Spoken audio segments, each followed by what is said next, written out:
The Food and Drug Administration, or the FDA, was officially formed in 1930. This was a turning point for this nation's health. Its origins, however, date back even farther. In 1862, President Lincoln appointed Charles Wetherhill to head the newly formed Chemical Division in the Department of Agriculture. This division was the beginning of the Bureau of Chemistry, which was the FDA's predecessor. In 1906, the Food and Drugs Act was passed under President Roosevelt. This prohibited the trade of misbranded and stolen foods, drinks, and drugs.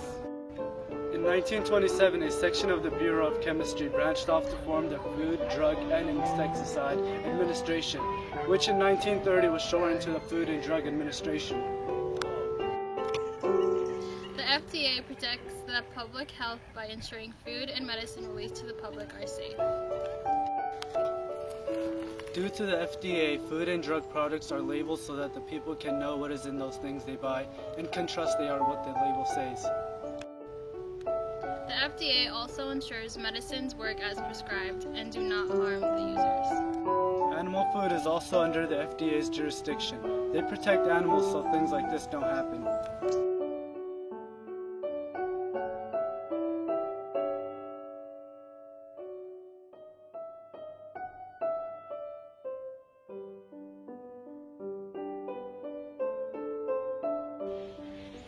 President Obama signed the Food Safety Modernization Act on January 4, 2011.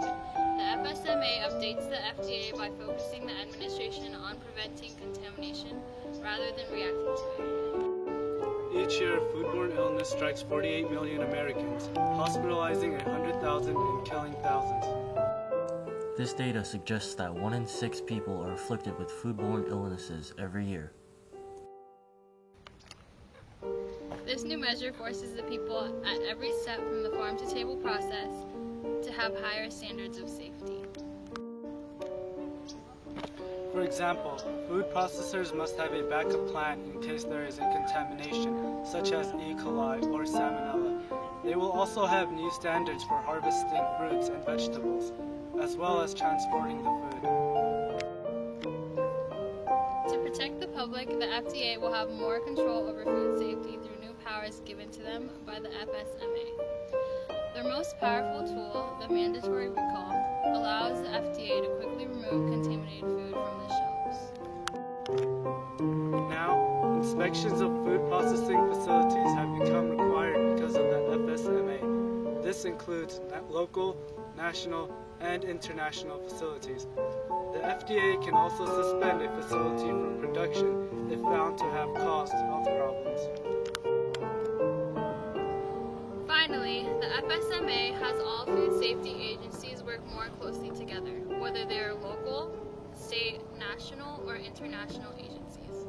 The Secretary of Health and Human Services improves the training of inspectors and gives out grants for training officials, inspecting facilities, and building labs and programs for food safety.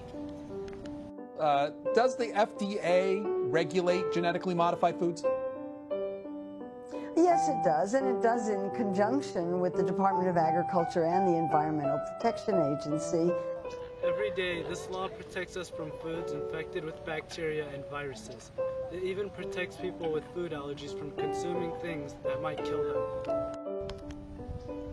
However, some people don't like the FDA because to make things safe, they slow down development and production of medications. This can also hurt drug companies, their employees, and the economy.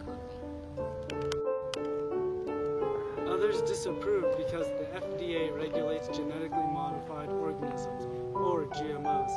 These people believe GMOs are not safe or go against their religious beliefs.